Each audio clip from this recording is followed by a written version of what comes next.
ধরেন আমি যদি এখন আপনার কাছে জানতে চাই যে আমার মৌলিক অধিকার আসলে কেমন হওয়া উচিত, এখন আমার মৌলিক অধিকার কি শুধু আমারই মৌলিক অধিকার হওয়া উচিত, নাকি আমার বাংলাদেশের বইলে আমি যাদেরকে আমার সহনাগরিক তাদের সবারই মৌলিক অধিকার হওয়া উচিত? আমরা কি এটার জন্য রেডি? অবশ্যই আমরা কি এটার জন্য রেডি? আমরা অবশ্যই আমরা আচ্ছা এটা তাদের জনগণের অভিপ্রায় পাইলে এটা কি অভিপ্রায়টা পাবো? সেটা তো হচ্ছে আমি সেটা শেষ তো হচ্ছে করি সংখ্যালঘু। এখন। জি, আচ্ছা, জি, না না না, জি। তার মানে আপনি বলতে পারছেন আমরা যেহেতু রেডি না, অথবা আমাদের একটা না না না, ফ্যাসিস্ট আমি সংবিধান কিছুই থাকতে বলতে হবে। চাচ্ছি না। আমি তাহলে কি বলতেছি, বলতে চান? আমি বলতে চাইতেছি আপনি যে যখন জনগণের রেডি কাছে গিয়ে জিজ্ঞেস করবেন কত কত জনগণের মতামত তো কত রকম হইতে পারে। কেউ বলতে পারে যে হোক আমি না, হ্যাঁ, হোক আপনি না, আপনি হতে তো কোনো আপনি সমস্যা নাই। আপনি সেটা আমি কিভাবে শেষ করি। আপনি সেটা কিভাবে না না, দিবেন? আপনি গঠনতান্ত্রিক, জি, আমি বলি আপনাকে, আপনি জি, যেহেতু গঠনতান্ত্রিক প্রক্রিয়া সম্পর্কে আপনি সম্মতি এটাকে উপেক্ষা করেছেন, তাই এটা বুঝতে পারছেন। হুম, প্রথমত গঠনতান্ত্রিক প্রক্রিয়া মাত্রই হলো যে জনগণকে ইনভলভ করা, শব্দটা কিন্তু জনগণ, হুম, ঠিক আছে? এবং এই যে যেটাকে বলে, যেখান থেকে পপুলার সভারেন্টি কথাটার উদ্ভব ঘটেছে, কারণ রাজনৈতিক সাহিত্যে এবং আইনি সাহিত্যে পপুলার সভারেন্টি হলো সুপ্রিম। আপনি আইন দেওয়া তো পপুলার সভারেন্টি তৈরি করা যায় না। ফলে আপনাকে অবশ্যই পপুলার সভারেন্টি কি, জনগণের অভিপ্রায়টা কি, তার মধ্যে তর্ক বিতর্ক কি, এটা তো আপনাকে অবশ্যই আপনাকে মীমাংসা করতে হবে। তার মানে এবং জনগণের মধ্যে, শেষ করে আমি শেষ করি, স্যার বলেন, আপনি যে বলেন। অধিকারের কথা বলেছেন, সে অধিকারটা খুব এক লাইনে শেষ করা যায়। হুম, সেটা হলো রাষ্ট্রের কোনো অধিকার থাকবে না হুম, ব্যক্তির অধিকার এবং ব্যক্তির মর্যাদা হরণ করবার। হুম, এক লাইন। ওকে। আপনি তো যে কথা বলছেন, ওকে, খুব সিম্পল। ফলে আপনি এটা কারা করবে? যারা সংবিধান, জনগণের অভিপ্রায়রা, যারা এটাকে এমন একটা ভাষা দেবে যেটা একটা সার্বজনীন ভাষা হিসেবে 16 পাতার একটা কনস্টিটিউশনে পরিণত হবে। এটা পৃথিবীর সব দেশে হয়েছে। এটা তো এমন তো নয় যেটা বাংলাদেশে নতুন করে আমরা করছি। বাংলাদেশে একটা সংবিধান আছে, যেটা যদি আপনার দিকে আমি ছুঁড়ে মারি, আপনি মরে যাবেন, আপনি আঘাত পাবেন। রাইট। আর সংবিধান হবে 16 পাতা। সংবিধানের বেশি তো দরকার নেই। আপনি কমন ইউনিভার্সাল যেসব ভ্যালুস আমরা বিশ্বাস করি সকলে মিলে, এটাই থাকবে সংবিধানে। ফরদ ভাই, এই জন্য ফরদ ভাই, যে ইউনিভার্সাল ভ্যালুস বললে তো ধরেন সেটা আরেকটা বড় আলোচনা। আপনার সাথে এই আলোচনা তো আমার 4 দিন 5 দিন ধরেও আসলে করে মানে আমার তৃপ্তি হবে না না, না কিন্তু টাইমটা যেহেতু কম। কিন্তু আমি যদি বলি যে রাষ্ট্র কারো অধিকার ক্ষুণ্ণ করবে না, কিন্তু আমরা জনগণ কি এই আইন মেনে নিব? আমরা কি এখন মেনে নিব যে ধরেন আমার ধর্মের বিশ্বাসের বাইরে, বা আমি যেটা ধর্ম মনে করি সেইটার বিশ্বাসের বাইরের কোনো কিছুকে আমি মেনে নিব? আপনারই তো মানে না ফরদ ভাই। আপনাকে তো 1 কোটি লোক ট্রল করতেছে। আপনি আজকে আপনার ফেসবুক থেকে নিয়ে লেখা আমি আপনাকে পড়ে শোনাই। আপনার ফেসবুকের মধ্যে থেকে মানুষ কি মন্তব্য করতেছে আমি আপনাকে দেখাই। উনি মন্তব্য করতেছে, উনার নাম আহমদ গালিব, উনি জামিয়া দারুল কোরআন আলা ইসলামিয়া ঢাকার। উনি আপনাকে রাইট। বলতেছে হচ্ছে আমি প্রথম লাইনটা বললাম না, এত গালাগালি আমার বলতে ইচ্ছা করে না। আর উনি আপনাকে বলছে হচ্ছে ইসলামের কিছু বিষয় ধার করে এমনভাবে উপস্থাপন করেন যেগুলো আপনার নিজের থিওরি, আপনার কিছু মতামত থিওরির মাধ্যমে এদেশে একজন মহামানব হিসেবে প্রতিষ্ঠিত হওয়ার আকাঙ্ক্ষা পোষণ করেন। দুর্বোধ্য ব্যক্তি হিসেবে আপনি রয়ে গেলেন, ইসলাম মানেন না, সমাজতন্ত্র মানেন না, ইত্যাদি ইত্যাদি ইত্যাদি। আপনি পাগড়ি জুতা যেগুলি পড়েন সেগুলো। তো এক একজনের 100 রকম মতামত। আপনি না শেষ করি, জি, না না, শেষ করি আপনাকে। জি, আমি তো এই জনগণকে যেটা বলছি তাকে মোকাবেলার জন্য তৈরি। হুম, আপনি ভয় পাচ্ছেন কেন? কারণ আমি তো মনে করি যদি আমি সে সুযোগ পাই, এই লোকই আমার অনুসারী হবে। আপনি এই লোকটা যেটা বলছে, তার চেয়ে আরো লক্ষ লক্ষ লোক আছে যারা মনে করে যে ইসলামকে আমি যেভাবে হাজির করছি হুম, ফিলোসফিক্যালি হুম। এবং ইন্টারন্যাশনালি, এটা অত্যন্ত সঠিক পথ, এটাই পথ। ফলে আপনি এই তর্ক তো সমাজে থাকবে, কিন্তু জনগণের অভিপ্রায়কে বাদ দিয়ে তো আপনি কোনো রাষ্ট্র গঠন কিন্তু করতে পারবেন না। কিন্তু আসলে বলি আপনাকে, জি, এটা আপনি তো শেষ করে পারবেন না বলেন। আপনি। জি, আপনি আচ্ছা শেষ করে আচ্ছা, বলেন। এখন আপনি জনগণকে একটা ফ্যাসিস্ট শক্তিকে আপনি উৎখাত করেছেন। উৎখাত করার পরে জনগণকে কাছে আপনাকে যেতেই হবে। এখন আপনার কথা শুনে আমি ভয় পেয়ে যাচ্ছি, মনে হচ্ছে যে আমি জনগণ বিরোধী। তো এটা তো হতে পারে না। আপনাকে জনগণকে মোকাবেলা করতেই হবে। আমাকে তো বহু লোক বলতেছে, আমি দেখছি, আবার বহু লোক আমার প্রশংসা করতেছে। তো আমরা তো করতে পারি, আমি তো এটা মোকাবেলা করব। এবং গঠন করার মানে হচ্ছে তাদের মধ্যে এইসব কনফিউশন গুলো, হুম, এটাকে নিরসন করাই বুদ্ধিজীবী হিসেবে হুম। এটা আমার দায়। এটা তো আমাদের বুদ্ধিজীবীদের দায়, খেয়াল করেন। এই জন্য গঠন করার ব্যাপারটা একই সঙ্গে বুদ্ধিজীবিতার প্রক্রিয়ার মধ্যে অন্তর্গত, খেয়াল করছেন না? আপনি বাদ দিতে পারেন না। আপনি সরলভাবে সিম্পলি গিয়ে আপনি একটা ফ্যাসিস্ট শেখ হাসিনা সংবিধান চাপিয়ে দিতে পারেন না বা রাখতে পারেন না। ফলে যারা এখন এই সংবিধানটা রেখেছে, হয়তোবা তারা আপনার মতো চিন্তা করে বলে রেখে দিয়েছে, কিন্তু এটা মারাত্মক রকম অন্যায় এবং গণবিরোধী একটা অবস্থান। ফরদ ভাই, আপনি যেই শিক্ষা দিতে চেষ্টা করতেছেন গত 3 বা 4 দশক ধরে, ধরেন আপনাকে আমি হুম, উদ্ধৃত করি, কয়েকদিন আগে বাংলা ট্রিবিউন আপনাকে একটা সাক্ষাৎকার নিছে। সেই সাক্ষাৎকারের মধ্যে আপনি বলতেছেন যে আপনি যে মানে যেই ভাব আন্দোলনের আপনি পথিক, সেই নদিয়া হচ্ছে গুরুবাদী, অর্থাৎ বই কেতাব গ্রন্থশাস্ত্র বিরোধী। কারণ মৃত গ্রন্থকে জীবিত মানুষের চিন্তাশীলতা, বিবেক এবং সৃষ্টিশীলতাকে রুদ্ধ করে। আপনি এটার মধ্যে বলতেছেন যে এই প্রশ্নর উত্তর আসলে সরাসরিভাবে কোরআন হাদিসে সেটা পাওয়া যাবে না। মানে আমি আপনাকে যদি উদ্ধৃত করি, তাহলে আপনি বলতেছেন যে সত্য নির্ণয়ের ক্ষেত্রে কোরআন হাদিসের দাবি চলে না। আপনি বলতেছেন যে দুইটা জাতি, মানে যেটাকে আপনি জাতিবাদ গড়ে বলতেছেন, যে ফেসিজম যেটা গড়ে উঠতেছে জাতিবাদের ভিত্তিতে, আপনি জাতিবাদ বলতেছেন। ইন্টারেস্টিং, যেটা হচ্ছে একটা ইসলামী জাতিবাদ, আরেকটা জাতিবাদ গড়ে উঠেছে যে জাতিবাদের ইংরেজি হইতে পারে হচ্ছে রেসিজম, যে আমি কে তুমি কে বাঙালি বাঙালি, আর ওরা বলছে আমি কে তুমি কে মুসলিম মুসলিম। এই তো তফাৎ। ফেসিবাদের অন্যান্য প্রবণতা ছিল, কিন্তু দুইটারই আপনি ফেসিবাদ বলতেছেন। আমার ভয় না, আমার ভয় না, আমার কাছে মনে হচ্ছে যে আপনার এই বক্তব্যের অ্যাকসেপ্টেন্স কি আমরা ডক্টর ইউনূস যখন জনগণের কাছে যাবে যে আসো আমরা একটা গঠনতন্ত্র করি, আপনার বক্তব্যের পক্ষে কি আমরা অনেক লোক পাবো? পাবো, অবশ্যই পাবো। আপনি কি দেখেন, আপনি কি মনে করেন জানি বিল ক্লিন্টন, ওই যে ক্লিন্টন ফাউন্ডেশন গেলে পাবেন এটা? আপনি কি মনে করেন আমেরিকা জেনোসাইড জোর কাছে গেলে এটা পাবেন? আপনাকে জনগণের কাছে যেতে হবে। এখানে তো শর্টকাট কোনো পথ নেই। আপনি যে সাজেশন দিয়ে শর্টকাট পথ নেই। আর আপনি আমার কথাটা কিছুটা ডিস্টর্ট করেছেন, আমি একটু শুদ্ধ করে দিই। প্রথমত হলো যে বই তো নিজের কথা নিজে ব্যাখ্যা করতে পারেন, আমরাই বই ব্যাখ্যা করি। গুরুবাদ করি অর্থে কথাটা হলো সে আমরাই এটা ব্যাখ্যা করে কোনো না কোনো মানুষ, আপনি আপনার ইসলাম গ্রহণ করেছেন আবার বাবা মার মাধ্যমে বা কোনো না কোনো কারো মাধ্যমে এভাবে এসছে।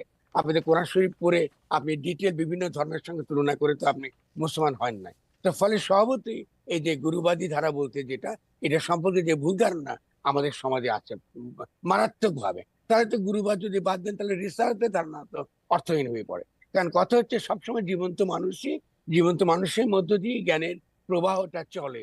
এই অর্থে কখনোই ডেড, যে বইটা ডেড, মৃত, সেই বই কখনোই আপনাকে এই তার নিজের যে জীবিত বই বলে কি কিছু আছে ফরাদ ভাই? জীবিত বই বলে কিছু আছে? দ্বিতীয় কথা হচ্ছে শেষ করে জি জি না না, আপনি এখন কোন তর্ক করতেছেন। জি, আমি তো বলি না জীবিত বই বলে কিছু আছে। তাহলে বই মৃত যখন আলাদা পড়ে করে বলা দরকার কি? শেষ করে দরকার আছে। কারণ আপনি যখন বই পড়েন তখন যখন ইসলামে প্রতিলিপিতা নিষিদ্ধ, আপনি বই পূজা নিষিদ্ধ। ফলে আপনি যখন বই পড়েন, যদি আপনি না বুঝেন যে বই যে অর্থ করে, যে অর্থ করে বইয়ের যে অর্থ বোঝে, সেই লোকটা হলো আপনার মধ্যে যে বিবেক, যে বুদ্ধি আপনি আল্লাহর তরফ থেকে পেয়ে দুনিয়াতে আসছেন। তো আপনি যখনই নিজের বিবেক বুদ্ধি ব্যবহার করছেন না, কিন্তু একটা মৃত্যু জিনিসকে পূজা করেন, তখন স্বভাবতই ওহি যেটা আল্লাহর তরফ থেকে এসছে এটাও আপনি বুঝবেন না। তাহলে এই জন্য আপনাকে অত্যন্ত গুরুত্বপূর্ণ বুঝতে পারা যে মৃত এবং জীবিতের পার্থক্যটা কি। জীবিত হলো একমাত্র জীবন্ত মানুষের জন্য ধর্ম, এবং ফলে জীবন্ত মানুষের মধ্য দিয়ে আমরা সবসময় যে তাৎপর্য, ধর্মের তাৎপর্য বলি, জ্ঞানের তাৎপর্য বলি, এটা মধ্যে পরিবাহিত। ফলে এই যে আমরা যেটা বলি লিটারেলিস্ট আপনার রিলিজিয়ান, যারা আক্ষরিক ধর্মকে তারা একটা আক্ষরিক জায়গায় তারা নিয়ে যায়, এটা কিন্তু একটা বড় ধরনের প্রবলেম। এটা তো আপনাকে লড়াই করতে হবে। এটা তো আপনি মার্কিন যুক্তরাষ্ট্র আছে, আপনি দেখতে পাচ্ছেন যে সেখানেও এটা আছে। কিন্তু তারপরে তো তাদের একটা কনস্টিটিউশন তারা করতে পেরেছে, যেখানে তারা প্রমাণ করতে পেরেছে যে না, আমরা যে কনস্টিটিউশন আছে তার মধ্যে বিভিন্ন মতের বিভিন্ন চিন্তার মানুষ আমরা একসঙ্গে বাস করব। এই যে একসঙ্গে বাস করবার বাসনা, এটাকে বলে রাজনৈতিক জনগোষ্ঠী। ফলে আমি মনে করি অনেকগুলো কনসেপ্টটা আমাদের সমাজে অস্পষ্ট। আর আপনি যে বলছেন যে আমার কথা শুনবে কিনা, আমি তো আপনার গণ অভ্যুত্থান বইটা, গণ অভ্যুত্থান গঠন বইটা আমার লেখা হচ্ছে 2023 সালে, আর 2024 সালে তো গণ অভ্যুত্থান ঘটে গেল। আর সংবিধান ও আপনার কে বলে গণতন্ত্র, এটা তো দীর্ঘদিন ধরে আমি আলোচনা করছি। ফলে একমাত্র বুদ্ধিজীবিতার প্রক্রিয়া ছাড়া খালেদ কখনোই আপনি একটা সমাজকে অগ্রসর করতে পারেন না। শেষ করি, সেক্ষেত্রে আমার এবং আপনার অনেক বড় দায়িত্ব আছে। আপনি যদি ওই কাজটাকে আপনি ফেলে রাখেন কঠিন বলে বা সম্ভব না বলে, তাহলে কোনোদিনই কিন্তু আপনি একটা সত্যিকারের শক্তিশালী বাংলাদেশ করতে পারবেন না। ফরদ ভাই, আপনি আমি জানি না আপনাকে আমি ভুল কোট করলাম কিনা, আমি আপনাকে কোট করি আবার, সেটা সুবিধাজনক। যেমন আপনি ধর্মের পর্যালোচনা চাইছেন, বলছেন ধর্মের পর্যালোচনা দরকার, আপনি বলছেন ক্রিটিক দরকার, কারণ ধর্মের মধ্যে দর্শন থাকে, এর মধ্যে কতগুলি তাত্ত্বিক দিক আছে। সেইটা আমি না বলে আমি মনে করি যে এই জায়গাটুকু গুরুত্বপূর্ণ যে আপনি বলতেছেন বই কিতাব হ্যাঁ, মানে নদিয়ার গুরুবাদী ধারা বই কিতাব গ্রন্থশাস্ত্র বিরোধী, যেটার আপনি আসলে ব্যাখ্যা করলেন। কিন্তু আপনি যে ধর্মের পর্যালোচনা বা ক্রিটিক বলে যেটাকে হাজির করতে চাইতেছেন, সেইটা করতে গেলে তো আসলে মানে আপনার ইন্টারপ্রিটেশন আরেকজনের ইন্টারপ্রিটেশন থেকে একটু দূরে যেতে পারে, এবং কেউ কেউ এইটাও বলতে পারে না যে আপনার এটা হবে না ইন্টারপ্রিটেশনের বলছে আপনার আপনি ভুল এটা ইন্টারপ্রিটেশনেরই কোনো বলছে আপনার এটা ভুল ইন্টারপ্রিটেশনের আপনার কোনো লেজিটিমেট রাইট নাই, অনেকে বলতে পারে না এরকম, বা না কেউ কেউ বলেও। ভেরি গুড বলতে পারে তাইলে এটা আমরা এটা এটা থেকে অর্থ কেমনে পাবো? আমি বলছি জি আপনার এই অনুমানটা খুব ভুল জি ভুলটা হলো এই কারণে কারণ হলো যে কোনো ইউনিভার্সাল নলেজ এটাকে বলা হয় এটা হলো নেসেসারি এটা যে এটা ইউনিভার্সাল এবং নেসেসারি ফলে ধর্মের মধ্যে যখন আমরা বলি তার মধ্যে যে ভাব বা আপনার দর্শনটা থাকে এটা থাকে ধর্মের রূপে এটা হলো পুরনো আপনার পাশ্চাত্য ক্রিশ্চিয়ানিটি সে যখন তার ধর্মকে ক্রিটিক করেছে তার মধ্য দিয়ে আধুনিক যেই দেশে আপনি এখন বসে আছেন এই আধুনিক রাষ্ট্রটা ধর্মের ক্রিটিকের মধ্যে দিয়ে বেরিয়ে এসছে তারা বেশক কিন্তু হঠাৎ করে বেরিয়ে আসে না। বেশক আপনি প্রতিটা দিন জি আপনি প্রতিটা দিনে যে কালচারের মধ্যে বাস করেন এটা কিন্তু ক্রিশ্চিয়ান কালচার হুম হুম আপনি কিন্তু এটা ইসলামিক কালচার না না কিন্তু এই কালচারটা তারা তৈরি করেছে তাদের ধর্মের ক্রিটিকের মধ্যে দিয়ে হুম ক্রিটিক যখন আমি করি তখন আমার মধ্যে যে বুদ্ধি বিবেক আল্লাহ আমাকে দিয়েছে এবং দিয়ে দুনিয়ায় পাঠিয়েছে এবং কোরআন বলছে এই বুদ্ধি বিবেক যে মানুষ এই কিন্তু একই সঙ্গে আল্লাহর খলিফা এটা কিন্তু খ্রিস্টানদের মধ্যে নাই আপনি অদ্ভুত ভাবে একমাত্র ইসলামে এই মানুষের এই মহিমাটুকু এত ভাব এত উচ্চ স্তরে আপনি নেওয়া আছে তার মানে মানুষের এই বিবেক বুদ্ধি জ্ঞান প্রজ্ঞা এটাকে যদি আপনি সামনে না আনতে পারেন তাহলে আপনি তো চিরজীবনই একটা অন্ধ জায়গায় একটা অন্ধকূপে আপনি থাকবেন ফলে ক্রিটিক ছাড়া তো আপনি কখনো সামনে এগোতে পারবেন না কারণ ধর্ম এসছে ওই হিসেব ধর্ম তো আল্লাহর কাছে তো কোনো প্রিন্টিং প্রেস নাই হুম যে আপনাকে দিয়ে কোরআন শরীফ পাঠিয়ে দিতে ফলে যখন এসছে তা বহু লোকের মাধ্যমে ছাপা টাপা হয়ে হুম আপনার কাছে এসছে যে হিসাবে এসছে তাও কিন্তু অরিজিনালি যেভাবে এসছে তাও না তারা নতুন ভাবে সাজানো হয়েছে ফলে আপনাকে তো পুরো হিস্ট্রি বুঝে আপনাকে বুঝতে হবে যে আল্লাহর ওহিটা আল্লাহ আসলে যে এই যে দিব্য যে ভাবটা জনগণ মানুষ পেতে চায় নিজের মধ্যে এই দিব্যতাটা সে নিজে অর্জন করতে চায় এর মর্মটা কি এই জন্য ক্রিটিক লাগে এই জন্য ফিলোসফি পাশ্চাত্য ফিলোসফি বারবারই আপনি দাবি আপনি করে আপনি শেষ পাশ্চাত্য করে এই বাক্যটা জি এই রাইট বাক্যটা শেষ করে পাশ্চাত্য ফিলোসফি বারবারই দাবি করে যে আপনি থিওলজিক্যাল ক্রিটিক ছাড়া আপনি রাষ্ট্র বলেন সমাজ বলেন দর্শন বলেন বিজ্ঞান বলেন কিছুই পসিবল না ফলে আমাদেরকে কিন্তু ওই জায়গায় যেতে হবে ক্রিশ্চিয়ানিটি যে আসলে ক্রিটিসিজম মানে মানে এই যে পাশ্চাত্য দর্শন বলেন, আমেরিকা বলে একটা জায়গা বলেন, আমেরিকা বলে একটা ভাবাদর্শ বলেন, সেটা যে আসলে অনেক কিছুকে ক্রিটিক করে করে এই জায়গার মধ্যে আসছে, এখনো ক্রিটিক করতেছে, এই ব্যাপারটার মধ্যে তো আসলে কারো কোনো সন্দেহ নাই। এটা আপনি একদম পারফেক্ট বলছেন, থ্যাংক ইউ খুব থ্যাংক সুন্দর করে ইউ বলছেন। কিন্তু ইসলাম কি, is Islam open for criticism? এইখানে কি yes it is why not এইখানে কি ইসলাম ক্রিটিকরে না না আপনি ক্রিটিসিজম রে আপনি অ্যাকসেপ্ট না করে? সে আপনি শব্দ ঠিক মতো ব্যবহার করেন আচ্ছা বলি শব্দের বলি কিন্তু ক্রিটিসিজম না তাহলে শব্দের কিন্তু ক্রিটিসিজম না ওকে কি শব্দটা ক্রিটিক ওকে ক্রিটিক, ক্রিটিক ইসলাম কি পর্যালোচনা ক্রিটিক অ্যাকসেপ্ট করে? ক্রিটিক মানে হলো ইসলাম ক্রিটিক ক্রিটিক অ্যাকসেপ্ট করে? মানে হলো আই কারেক্ট মাইসেলফ, ইসলাম অবশ্যই ক্রিটিক অ্যাকসেপ্ট করে? অব- অ- অ- ইসলাম ক্রিটিক রে অবশ্যই অ্যাকসেপ্ট করে কোন একটা জায়গায় আসে, ওরকম কোন বলি দৃষ্টান্ত আমি কি আছে?